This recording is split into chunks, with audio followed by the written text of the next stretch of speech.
parang bali na mga kaabid. Bali na mga kaabid yung aming puso. Himay na ni Totoo Romelo.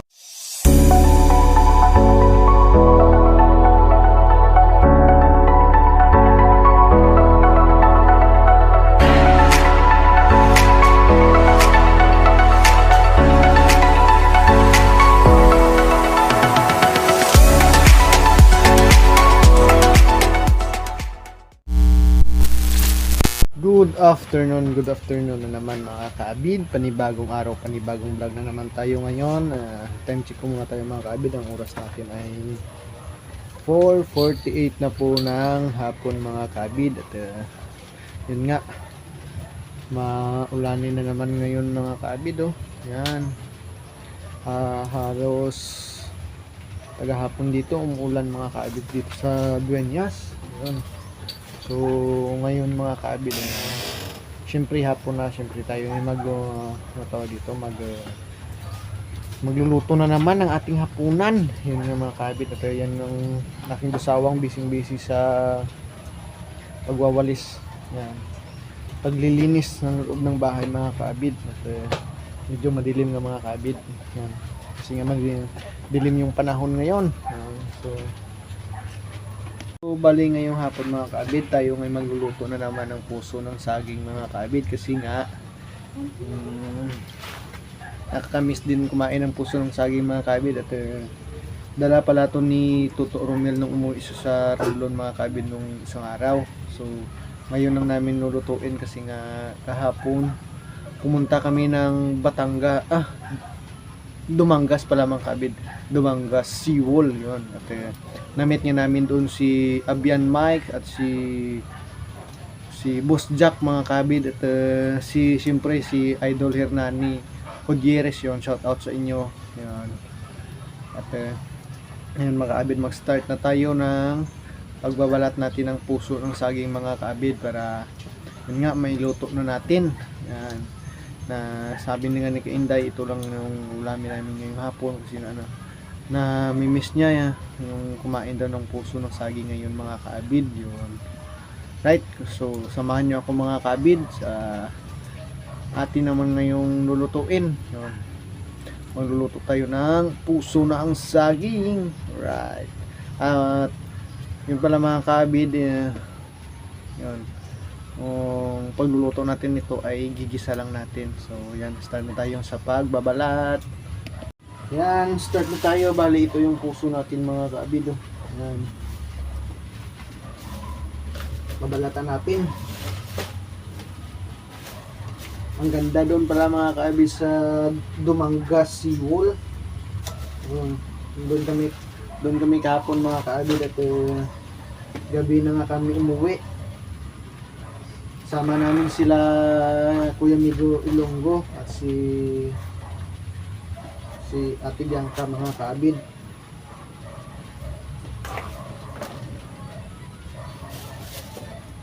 So sa linggo doon naman kami kina Migo Ilonggo, kasi nga birthday niya. Advance happy birthday Kuya Mig.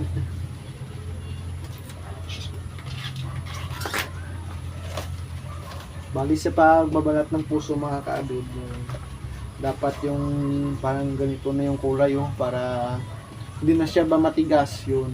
Kasi pag ganito, pag ginain mo, so sobrang tigas nito mga kaabid. Babalatan natin ng saktong-sakto.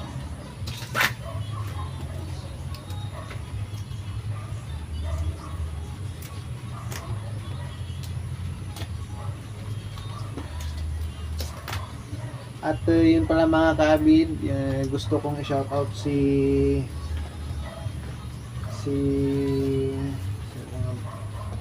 Tito Nilbon yun.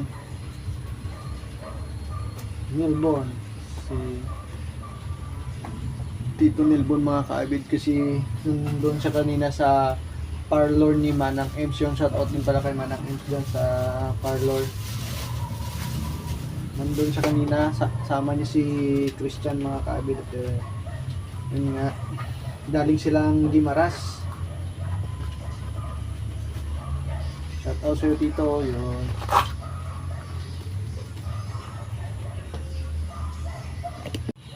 So, yun nga mga kaabid at tapos na nating baratan yung ating puso.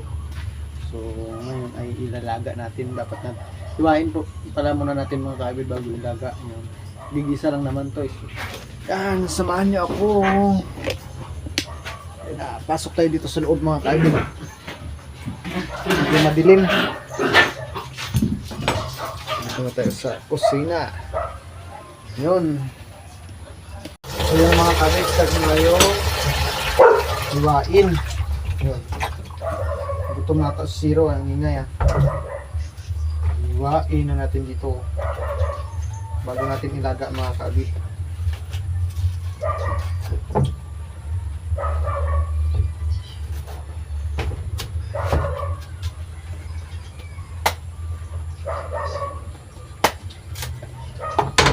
Yan o.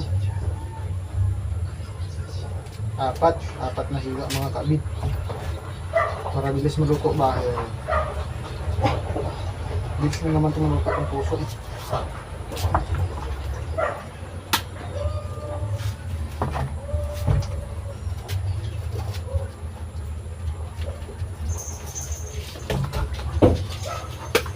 Sobrang dami pala doon ng tao sa Dumanga Seawall mga kaabid.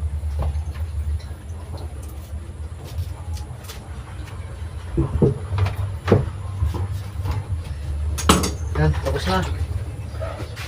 Ready na rin yung ating tubig dito. So, yan. Yan, nakapoy na. Ready to cook.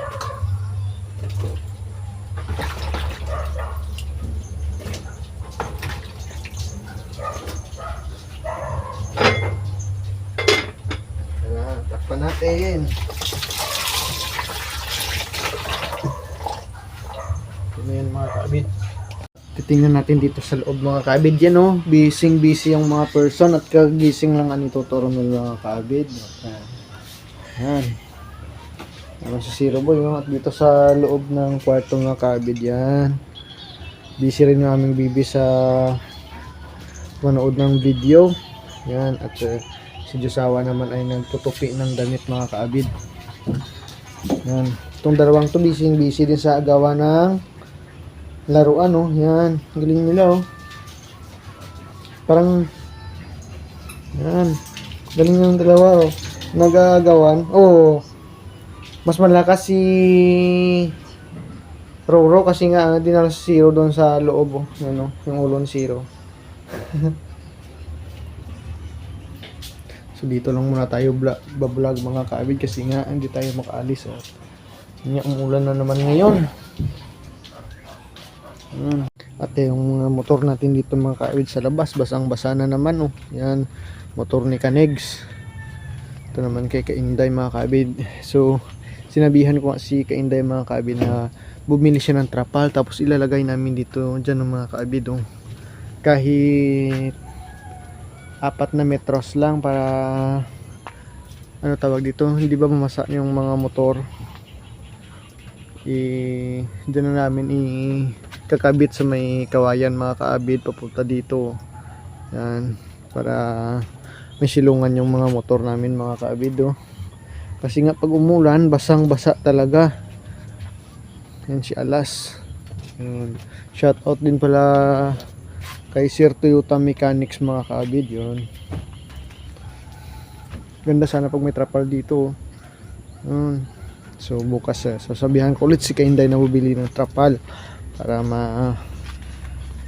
may silungan yung ating mga motor mga kaabid.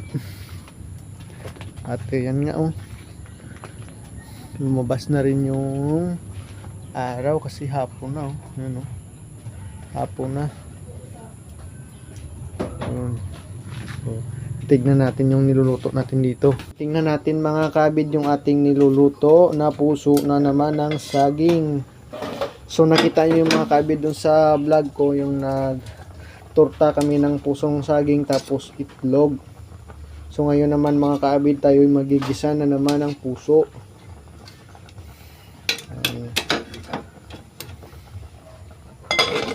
Maya luto na yan mga kaabid. Right. Yun nga pala mga kaabid at ngayon pala ay pagkatapos ko ng pagluto doon ng puso mga kaabid, ayusin ko para ito si alas mga kaabid kasi nga wala na siyang brake fluid dito sa baba mga kaabid. Wala nang laman yung kanyang brake fluid dito. Yan oh. Yan. Wala nang laman kaya walang preno mga kaabid.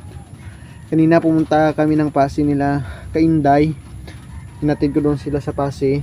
Pagbalik ko, wala na akong preno mga kaabid. Yun pala, wala nang laman yung aming brake fluid. So yung handbrake na lang yung ginamit ko kanina mga kaabid. Dandahan lang. Kaya, yun. So ngayon, bumili ako doon ng brake fluid mga kaabid. At yun nga ay lalagyan natin ulit para may laman na naman.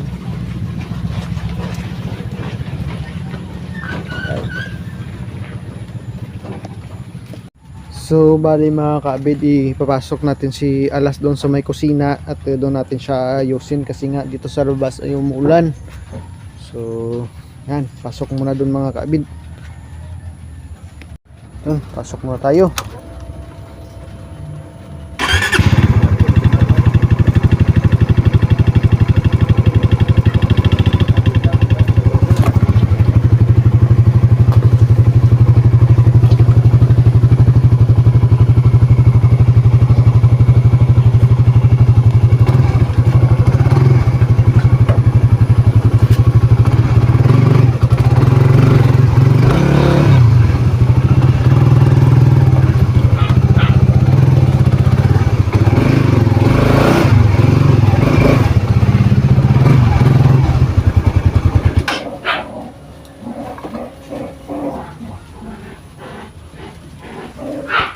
Right.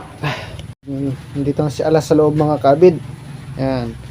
Ito na siya sa loob ng kusina. So balikan muna natin yung niluluto natin doon mga kabid. Ayan o. Tingnan natin kung luto na.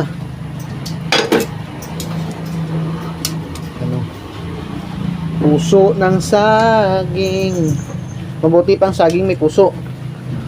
Pero kayong dami yung pira, wala kang puso. Joke lang po. Medyo matigas pa. So may yan mga kaabid. Ito, Mel, ikaw muna bala sa puso at ako muna iayos kay alas. Nalagyan ko ng brake fluid. Kaya mga kaabid, start na tayo sa pag-ayos natin kay alas.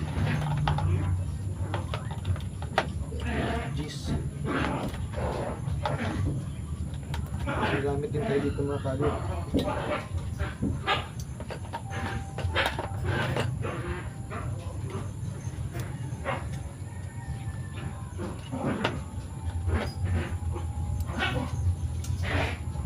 Ayaw ah.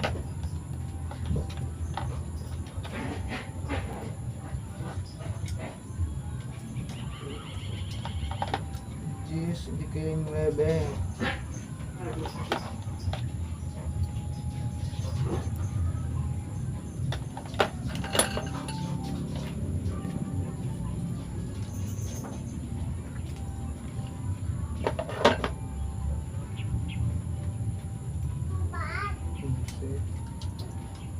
Ito na mga kaabid. So bari yan na mga kaabid. Tatanggalin na natin to.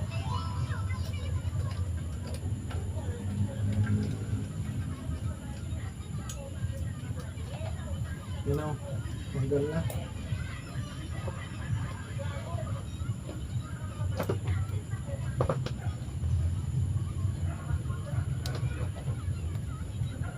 Yan.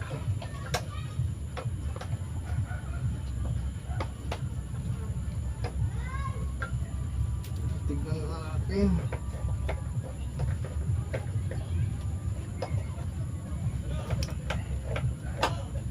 At yun nga, zero balance talaga. Yun. So, yung mga kaabid at papakita po sa inyo. So, bali yan ang mga kaabid at binuksan ko na. Oh. Yan, wala na talagang laman. Kaya pala di na gumagana yung preno kasi nga wala ng laman mga kaabid eh. At yan nga oh. Yan na.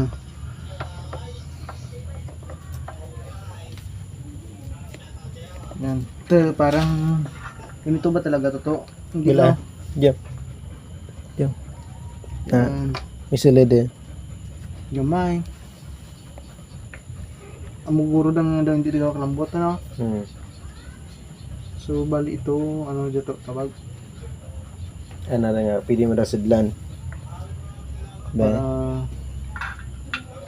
kunting-kunti talaga. Kaya pala pag inapakan mo wala nang laman no. Sidlan mo dyan. Bali gagawa lang dyan. Hmm. Do saraan na lang.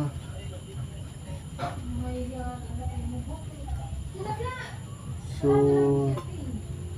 bali dito natin lalagay yung Diyan, bitangin dyan. Tangan mo da. na.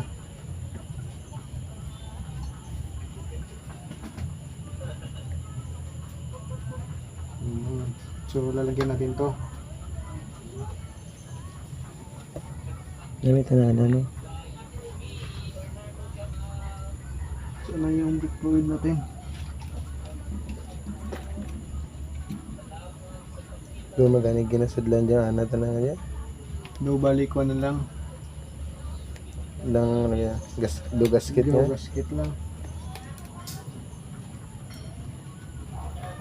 Yun na mga kabila, lalagyan natin ng brake fluid. Huwag na natin punuin no. Hmm.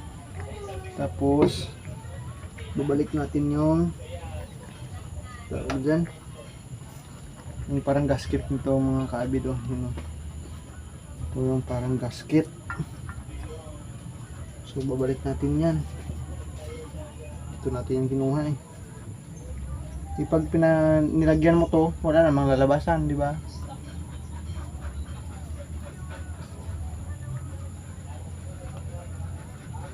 Bali gasket na lang dyan para kung.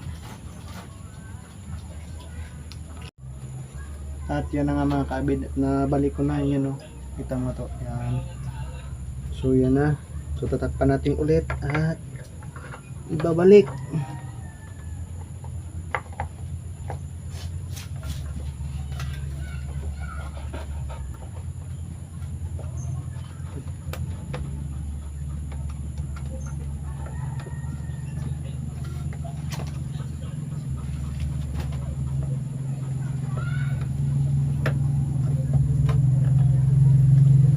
Yung nasabi nila no,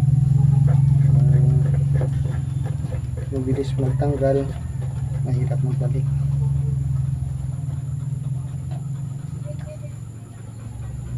Yun na, balik na natin. So tatry natin ulit yung kanyang bolt.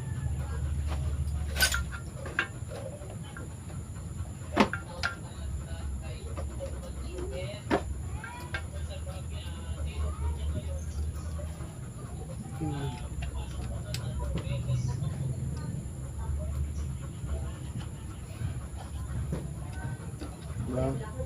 Mabilis lang pag kumpleto ka sa gamit na kaagid.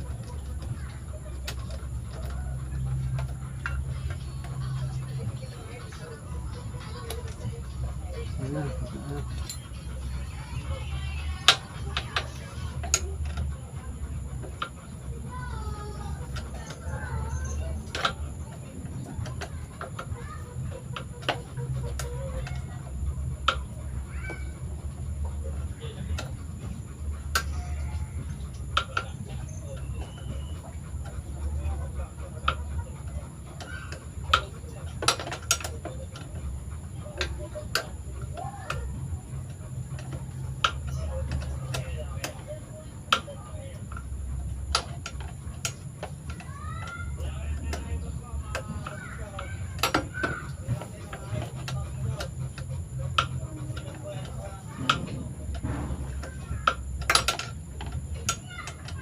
Siguraduhin natin para baka tawag dito hindi makawala.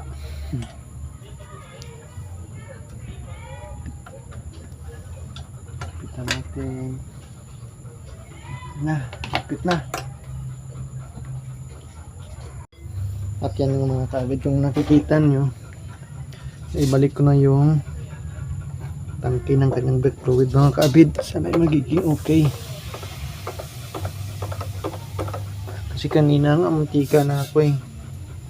Siguro kung mabilis yung takbo ko, sigurado talaga. Kasi nga walang laman yung brake fluid. So yan, may laman para sigurado tayo mga kaibig, kasi nga palaging malayo yung pinupuntahan namin ni Kainday. So dapat ride safe tayo palagi. Kaya titingnan natin kung anong kulang sa motor natin para yun, hindi tayo malagay sa alanganin ba yun, di ba mga kabid? So yun na. So bali na yan na mga kabid. Ito okay na si Alas. Yan na. So pumunta muna kami ng bayan at kami nagbibili ng tuyo mga kabid para ano tawag dito, iparis ba yun, iparis sa pusong ginisa yun. So bali na yun mga kabid yung aming puso at hinihimay na ni Toto Romelo. Yan, matawag dito, magaling yan si Toto Romelo sa himay-himay ng puso. Right mga kaabid, at yung mga kaabid niya at yung niluto kahapon na puso ng saging hindi ko na napakita kasi nga nag-ayos up kay Alas. So si Toto Romel na yung pinaluto ko mga kaabid. At yun nga, dito ko nang tapusin itong aking vlog mga kaabid. At maraming salamat po sa walang sawang pagsuporta sa Team Kapanalig. Yun, gusto ko rin pasalamatan na aming mga viewers na walang sawang nanonood din aming mga video. God bless you all po and bye.